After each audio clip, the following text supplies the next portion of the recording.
তিনি দেশে কবে ফিরছেন শেখ হাসিনা? তিনি যথাসময়ে দেশে ফিরবেন। লন্ডনে তো অবৈধভাবে আসার কোনো সুযোগ নাই। লন্ডনে আছেন আওয়ামী লীগের কেন্দ্রীয় সাংগঠনিক সম্পাদক এবং সাবেক নৌ ও পরিবহন প্রতিমন্ত্রী খালিদ মাহমুদ চৌধুরী। আজ আমরা কথা বলবো তার সাথে। কেমন আছেন আপনি? আছি, ভালো আছি। না, লন্ডন তো আমার কাজের জায়গা না। লন্ডনে আমি কেন এসেছি এটা আপনি সহ সমগ্র দেশবাসী জানে, বাংলাদেশকে যারা জানে, বাংলাদেশকে যারা চিনে, বাংলাদেশে যারা খোঁজ খবর রাখে, সকলেই জানে যে আমাদের মতো মানুষ বিদেশ ভূমিতে এইভাবে কেন আমরা আছি। জীবনের নিরাপত্তার কথা চিন্তা করে এবং বাংলাদেশের মুক্তিযুদ্ধ, বঙ্গবন্ধু আর অসাম্প্রদায়িক যে রাজনীতি, যে বাংলাদেশ, সেই কথা চিন্তা করে আমাদেরকে কিছুটা দূরে থাকতে হচ্ছে এখন। আপনি যুক্তরাজ্যে কিভাবে প্রবেশ করেছেন সেটা কি বলবেন? লন্ডনে তো অবৈধভাবে আসার কোনো সুযোগ নাই। লন্ডনে আমি বৈধ পন্থায় ভিসা নিয়ে আমি এখানে এসেছি। আমাদের নেতা কর্মীদের আমার যোগাযোগ রাখার চেষ্টা করছি। যারা বাংলাদেশে আছে তারা খুব কঠিন প্রতিকূল পরিস্থিতির মধ্য দিয়ে সেখানে বেঁচে আছে। অনেককে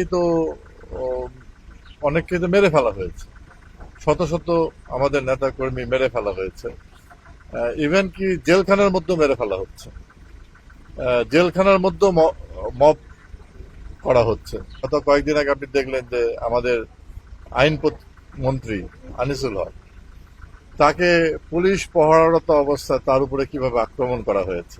হ্যান্ডকাপ বাঁধা একজন মন্ত্রী, তার হাত পিছন দিকে বাঁধা, পুলিশ দ্বারা কর্ডন করা, এই অবস্থায়, এই অসহায় অবস্থার মধ্যে তার উপর আক্রমণ করলো।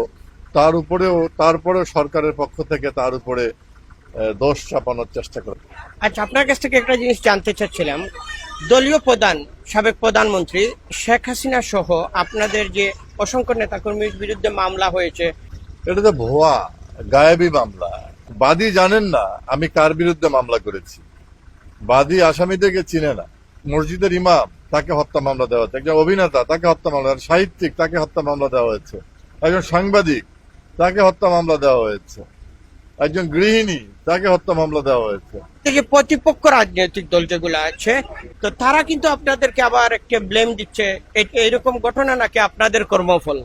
আমাদের কর্মফল যদি হয়ে থাকে তো বাংলাদেশ এখন কি অবস্থায় আছে, আমাদের সময় বাংলাদেশ কেমন ছিল? বাংলাদেশের 18 কোটি মানুষ এখন বলছে যে শেখ হাসিনার সময় আমরা ভালো ছিলাম, 5ই আগস্টের আগে আমরা ভালো ছিলাম, এখন আমাদের কোনো নিরাপত্তা নাই। বিশ্ব অর্থনীতির সূচকে বাংলাদেশ 5ই আগস্ট পর্যন্ত 33তম অর্থনীতির দেশ ছিল।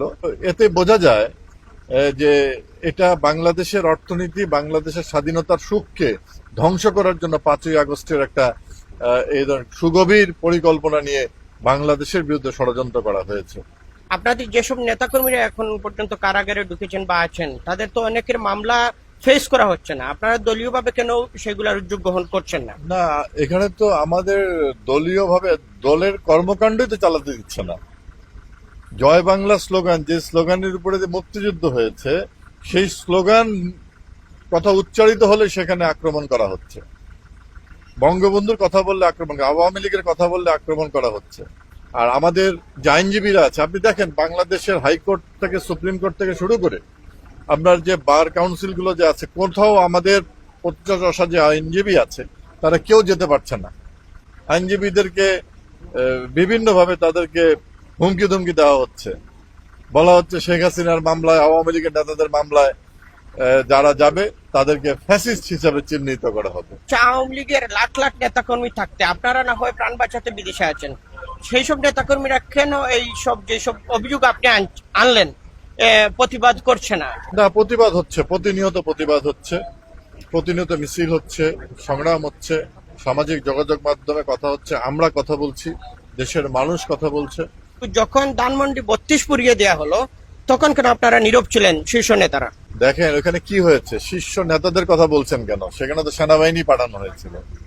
আপনি টেলিভিশনের চিত্র দেখেছেন, সেনাবাহিনী পর্যন্ত এখান থেকে ফিরে এসেছে। তো যেখানে আইন শৃঙ্খলা রক্ষাকারী বাহিনী একটা রাজধানী শহরের একটা ঐতিহাসিক একটা স্থাপনা, যার নামের সঙ্গে বাংলাদেশ নাম জড়িত, যেই সংখ্যাটির সঙ্গে বাংলাদেশের স্বাধীনতা জড়িত, সেটা তো তারা পারেনি। সেনাবাহিনী এবং আইন শৃঙ্খলা রক্ষা বাহিনী কর্ডন করে সেখানে উশৃঙ্খল মানুষকে ঢুকিয়ে দিয়ে সেখানে উলঙ্গ নৃত্য করা হয়েছে। আচ্ছা, আপনি দেশে ফিরছেন কবে? আমরা দেশের এই দখলদার বাহিনী হাত থেকে আমরা দেশকে রক্ষা করার পরেই আমরা দেশে ফিরে আসবো, দেশরত্ন শেখ হাসিনার নেতৃত্ব। বিদেশ থেকে দেশ রক্ষা কিভাবে সম্ভব?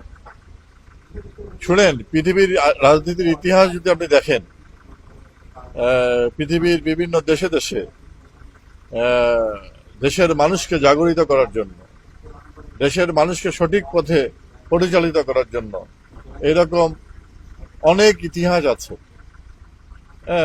সেই ইতিহাসের পুনরাবৃত্তি বাংলাদেশে হতে যাচ্ছে খুবই অল্প সময়ের মধ্যে। দলীয় প্রধান এবং সাবেক প্রধানমন্ত্রী শেখ হাসিনার পক্ষ থেকে কি কোনো ইনস্ট্রাকশন আছে? দেখেন, মাননীয় প্রধানমন্ত্রী 18 কোটি মানুষের সঙ্গে প্রতিনিয়ত কথা বলছেন, তিনি যোগাযোগ রাখছেন এবং তিনি প্রতিনিয়ত নির্দেশনা দিচ্ছেন, এবং ইতিমধ্যেই বাংলাদেশের মানুষ এই ষড়যন্ত্রের যে জাল থেকে বোনা হয়েছে, কারা কারা এটার মাস্টার মাইন্ড, যদিও দখলদার ইউনূস একজনকে পরিচয় করে দিয়েছেন, কিন্তু মূল মাস্টার মাইন্ড তিনি, এটা বাংলাদেশের মানুষ বুঝতে পেরেছে। তিনি দেশে কবে ফিরছেন শেখ হাসিনা?